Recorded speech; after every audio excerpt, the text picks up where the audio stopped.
본격적인 당권 레이스에 돌입한 국민의힘 당권 주자들, 오늘은 각자 어디로 향했을까요? 이담 아나운서. 네, 당권 레이스 초반에 좀 분위기를 이끌기 위해서 네. 일단 영남권을 모두가 훑고 있습니다. 아, 그래요? 네, 일단 나경원 후보의 경우에는요. 네. 대구를 방문해서 당협 간담회에 참석하고요. 대구시의회에서 기자 간담회도 했고요. 네. 원희룡 후보는 25일부터 지금 영남권에 쭉 머무르고 있는데 경남에 이어서 이제 지금 진주에 가 있습니다. 그리고 윤상현 후보는 경북도청을 방문 후에 지금 서울로 올라왔고요. 한동훈 후보는 전날은 대구에 있었잖아요. 오늘은 부산을 방문했습니다. 야, 일단 저 지도만 봐도요. 요즘 데프리카, 날씨도 데프리카인데 대구가 진짜 핫합니다. 다들 대구를 한 번씩 찍고 가는데, 그런데 김현주 평론가님, 대구에서 이른바 문전박대를 당한 한동훈 전 위원장, 혹시 오늘 저 부산 갔는데 부산에서의 오늘 표정, 혹시 거기서도 문전박대 당한 거예요? 당원 여러분들과의 만남은 아마 가진 모양인데, 그 당원협의회, 그 소위 당협이라고 불리우는 곳, 거기서는 약간 그 면담이 불발된 곳도 있는 모양입니다.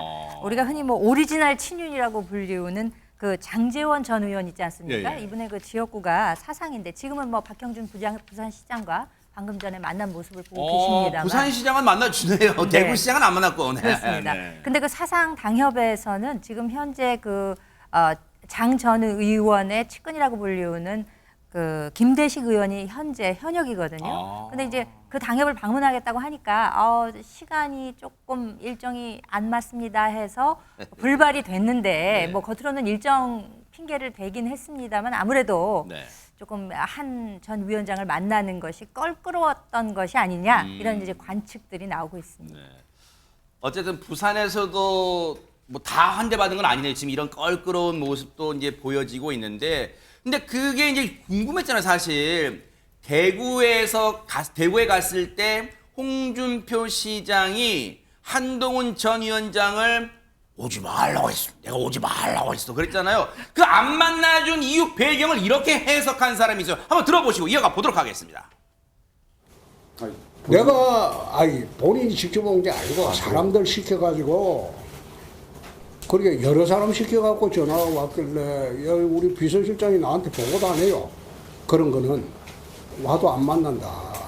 오지 마라. 만날 이유가 없지. 그것도 누구 홍준표 그 시장을 배신하고 간 사람들을 시켜가지고 전화로 틱틱거려가지고 이거 무슨 검찰에서 소환하듯이 토끼 한 마리 잡을 때도 온갖 정성을 다하고 우리 울고 있는 어린 아기 마음 하나 얻기 위해서도 몸을 낮추고 정성을 다 해야 되는 겁니다. 세상 그리고 사람 마음 얻는 거 그리고 이렇게 섭섭한 사람 마음을 달래고 불안해하는 사람들 마음들을 우리가 안심시키는 거 쉽지 않습니다. 지금 이렇게 얘기를 하는 거 보니까, 그러니까 쉽게 말하면 장윤변 선수, 저 얘기에는 일단 한동훈 전 위원장이 기본 예의조차 일단 갖추지 않았다, 뭐 그런 것도 들리고, 그리고 정치를 좀 쉽게 한다, 좀 무섭게 한다, 좀 뭐 그런 게 좀 깔린 것 같아요. 그렇죠. 굉장히 가시가 있는 말이라고 보여지는데요. 일단 대단히 강도 높게 견제한다라고 보여집니다. 아직도 본인이 검찰인 줄 알고 있다. 이 부분은 홍준표 시장에게 만남을 청했을 때의 태도를 사실 비판하면서 나온 발언인데, 검찰은 피해자를 부르잖아요. 그럼 오라가라 할 수 있는 지위에 있는데 마치 거기에 견주어서 굉장히 무례하게 행동했다라는 취지로 좀 비판을 가한 것 같습니다. 그렇지만 아이러니하게도 원희룡 전 장관 같은 경우에도 검사 출신입니다. 본인은 한 5년 정도 검찰에 있었고 한동훈 전 위원장 같은 경우에는 한 20년 이상을 검찰에 있었다 보니까 본인은 정치인으로서의 경력과 경험치가 상당히 높지만 거기에 반해 한동훈 전 위원장은 정치권에 입문한 뒤에 그런 정치력을 못 보여준다라고 어떻게 보면 후발주자로서 지금 지지세가 비교적 강하다고 평가받는 한동훈 전 위원장을 굉장히 강력하게 좀 성토하고 있는 것 같습니다. 이 원희룡 전 장관이요, 어제 진짜 바쁜 행보를 했어요. 지방 갔다가 이 서울로 올라와서 저녁에는 뉴스파이터, 바로 뒤에 하는 프로그램 뭐죠? 뉴스 와이드에 직접 출연했어요. 거기서는 더 강도 높은 발언을 했습니다. 들어보시고 이어가 보도록 하겠습니다. 임기 대통령이 3년이나 남았는데 이게 뭐 차기를 생각하면서 섣부른 차별화를 하다가요. 차별화와 배신, 내부 분열과 자기 정치는 그거 1mm 차이입니다. 까딱 잘못하면요. 이게 궤도 이탈될 수가 있습니다. 처음부터 배신하는 사람 없습니다. 그리고 처음부터 당의 내부 분열을 하는 사람 없습니다. 예. 다른 사람들의 진심 어린 조언을 예. 무시하고 그냥 혼자 독불장군처럼 가다 보면 예. 그게 당내 분열의 개인 정치가 돼버리는 거고 본인은 당의 변화를 위한 거라고 나는 옳기 때문에 용기를 냈다고 하지만 결국 그게 인간적인 관계와 소통을 생략하다 보면 예. 배신과는 이게 종이 한 장 차이죠.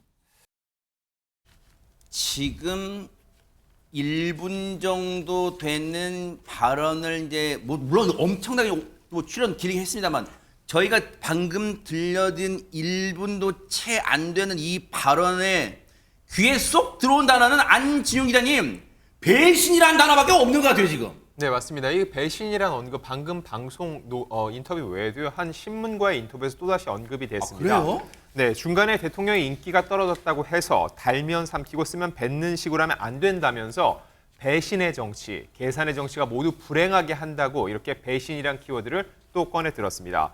또한 이 한 전 위원장 주변에서 대통령과 차별을 해야 인기가 올라간다. 지금 당대표가 돼 당을 접수해야 한다는 식으로 부추기는 사람들이 있다고 본다는 입장도 덧붙여 내놨습니다. 이야, 예전에 넘버3에서 송강호 씨 대사 있잖아요. 배신이야 배신!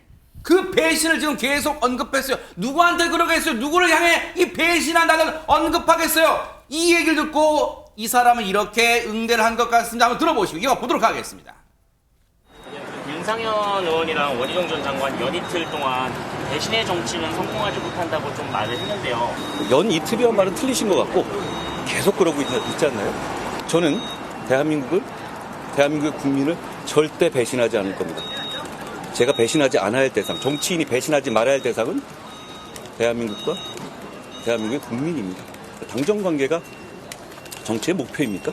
정치의 최종 목표입니까? 그게 아닙니다. 좋은 정치하고 대한민국과 국민을 위한 정치를 하기 위한 방편이고 과정입니다.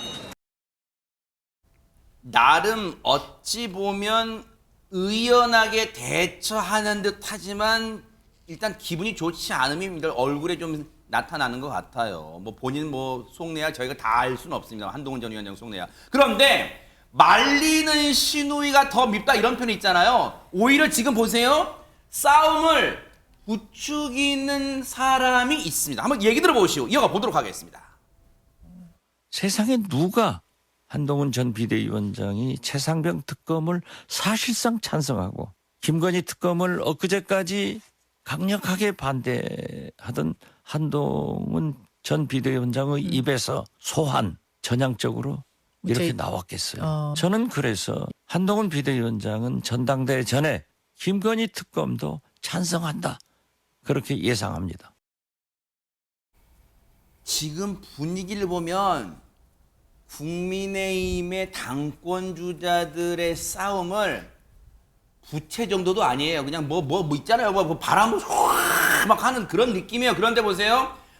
김건희 여사 특검도 찬성할 거야. 두고 봐라 이거잖아요 지금. 그런데 민주당의 또 다른 중진도 뭔가 지금 국민의힘의 당권 레이스 상황에 아주 그냥 기름을 붓는 듯한 발언을 하고 있다면서요. 하재근 평론가님. 예, 추미애 민주당 의원이 네. 최근에 그 한동훈 국민의힘 그 당대표 후보를 향해서 홍준표 대구시장이 비판을 쏟아내고 있었는데 그렇죠. 마치 맞장구를 치듯이 이야기하면서 갑자기 부적절한 단어를 써서 다른 뉘앙스 얘기를 하는 그런 일이 있었는데 뭘까요? 네. 뭐라고 한 거냐면 네. 그 추미애 그 의원이 네. SNS에 홍 시장이 만나달라고 사정한 한동훈에게 점령군이 들어와서 어린애가 설친다면서 2번이나 거절했다고 하네요. 맞습니다. 라고 맞장구를 치는 것처럼 얘기했는데 네. 그런데 어린애가 설친다고만 하실 게 아니라 오야붕에게 따지시라라고 부적절한 단어를 쓰면서 얘기를 한 거예요. 네. 근데 왜 이런 단어를 썼는지를 또 본인이 스스로 설명을 했는데 네. 그들에겐 우두머리라는 말 대신 일본어가 편할 것 같아 하는 수 없이 오야붕이라는 말을 쓴다라고 또 설명을 했습니다.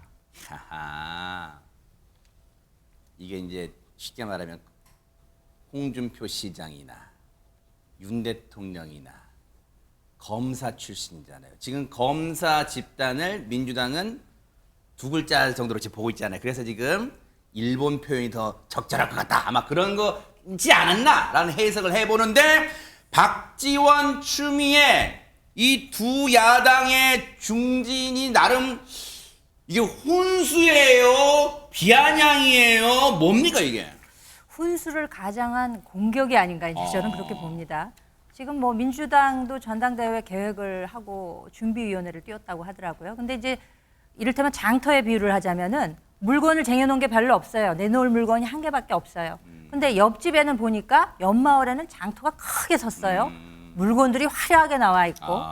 그러니까 사람들이 많이 이제 거기 구경을 가니까 일종의 시선 돌리기를 하면서 그 여권 내부의 내부 분열, 일종의 갈라치기를 유도하는 그런 공격성 발언이 아닌가라고 생각이 되는 네네. 것이 박지원 의원의 경우 노련한 정치인이고 뭐 정치 구단이다 뭐 이런 평가를 받지 않습니까? 네.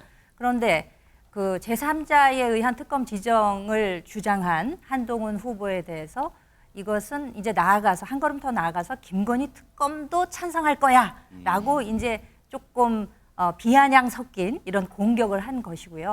갈라치기죠.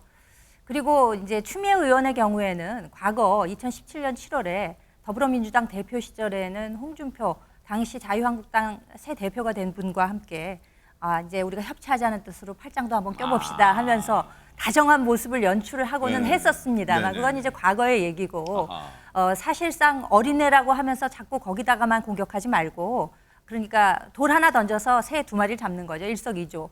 일종의 홍준표 시장에게도 나를 세우면서 동시에 오야붕이라는 적절치 않은 단어를 쓰면서 우두머리 격인 윤 대통령에게도 쓴소리를 하라라고 이렇게 이야기를 하고 있는 것입니다. 양수 겸장을 둔 것 같은데 앞서 전해드린 것처럼 영남에 대구 경북의 일부 광역단체장들은 한동훈 전 위원장을 이른바 대놓고 따돌리기를 했지만 그런데 실제로 영남에서의 한동훈 전 위원장의 인기는 사그라들 줄 모르는 것 같습니다. 영상 보시고 이어가 보도록 하겠습니다.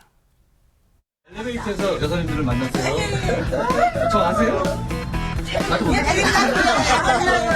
이름 몰라요. 맨날 너무 오래요.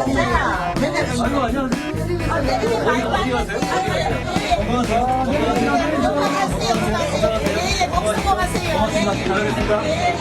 건강하세요. 자, 이런 모습이 이제 연출됐고 주민분들, 시민분들 이제 반겨주는 모습인데 이런 모습을 나머지 세 주자들은 인기 많네 이러고 봤을까요? 어떤 마음, 어떤 모습, 어떤 표정으로 바라봤을까요? 들어보시고 이어가 보도록 하겠습니다. 이제 한동훈 후보에 대한 여론은 저는 약간 인기라고 생각을 하고요. 그게 어떻게 보면 정치인으로서 검증된 여론은 아니라고 생각을 합니다. 정치는 현장과 민심의 답이 있는데 그걸 해보지 않은 사람이 갑자기 당대표를 한다는 것은 굉장히 어렵다고 생각을 합니다. 네, 단점 하나만 더 말씀하신다면? 외모가 단점이라고 생각합니다. 외모가 단점이요? 너무 인기를 끌다 보니까 인기는 짧고요. 신뢰는 영원한 겁니다. 글쎄요. 살다가 외모가 단점 글쎄요. 지금 이제 한동훈 전 위원장에 대해서는 이름에 훈자 따서 훈남이라 하는 표현도 많은데 글쎄요. 외모가 단점일지 앞으로 당권 레이스 또 차분하게 뉴스파이터도 따라붙어 보도록 하겠습니다. 흥미진진해요. 주말 또 어떤 일이 벌어질지 궁금합니다.